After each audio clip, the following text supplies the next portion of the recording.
नमस्कार दोस्तों, आज हम बात करेंगे भारत और बांग्लादेश के बीच पश्चिम बंगाल के बॉर्डर की। इस बॉर्डर का एक बड़ा हिस्सा आज भी बिना फेंसिंग के है। यही वजह है कि यहाँ से लगातार तस्करी होती रहती है। पशुओं की तस्करी से लेकर नशीली पदार्थों और सोने की तस्करी तक सब कुछ बॉर्डर से होकर गुजरता है। ये जानते हैं विस्तार से।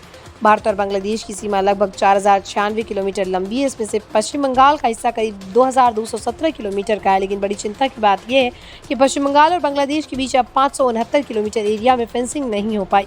इस सुरक्षा के लिहाज से बेहद संवेदनशील स्थिति है। इनमें से 112.780 किलोमीटर का हिस्सा नदी है और नालों से जुड़ा है, जहां फेंसिंग करना संभव नहीं। वहीं 456.224 किलोमीटर ऐसा है जहां तकनीकी रूप से फेंसिंग की जा सकती है, लेकिन अब तक काम पूरा नहीं हुआ।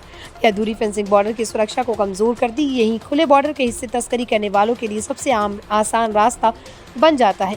बांग्लादेश से भारत और भारत से बांग्लादेश दोनों ओर से लगातार अवैध गतिविधियां होती है। इस बॉर्डर से सबसे ज्यादा पशुओं की तस्करी होती है। खासकर गाय और भैंस को रात के अंधेरे में बॉर्डर पार कराया जाता है। इसके अलावा नशीले पदार्थ, गांजा, फेंसिडिल और अन्य मादक चीज़ों की तस्करी होती रहती है। इतना ही नहीं बल्कि सोना और विदेशी मुद्रा तक की अवैध तरीके से आवाजाही इसी रास्ते से होती है। सुरक्षा एजेंसियों की कई बार कार्रवाई होने के बावजूद तस्करी का ये खेल रुकने का नाम नहीं ले रहा। बॉर्डर सिक्योरिटी फोर्स यानी बीएसएफ इस पूरे क्षेत्र में तैनात है, लेकिन फेंसिंग अधूरी होने के कारण उन्हें बहुत मुश्किलों का सामना करना पड़ता है। जहां नदी या नाले और वहां तनाव और अस्थायी पुलों का इस्तेमाल कर तस्करी कर ली जाती है। वहीं जहां खेत और जंगल है वहां घने अंधेरे और दुर्गम रास्तों का फायदा उठाया जाता है।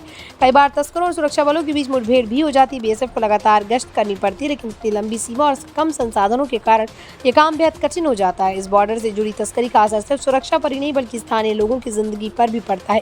कई गांव में बेरोजगारी और गरीबी के कारण लोग तस्करी में शामिल हो जाते हैं। उन्हें लगता है कि ये जल्दी पैसा कमाने का रास्ता है। वहीं दूसरी ओर कुछ लोग इस अवैध गतिविधियों का विरोध करते हैं और सुरक्षा एजेंसियों की मदद भी करते हैं। लेकिन कुल मिलाकर ये माहौल स्थानीय समाज में असुरक्षा और डर पैदा करता है और बच्चों और युवाओं पर इसका बुरा असर पड़ता है, क्योंकि वो आसानी से गलत रास्ते की ओर खिंच जाते हैं। सबसे बड़ा सवाल ये है कि आखिरकार इस समस्या का समाधान कैसे निकले। सबसे पहले सरकार को उन हिस्सों में फेंसिंग पूरी करनी होगी जहां ये संभव है।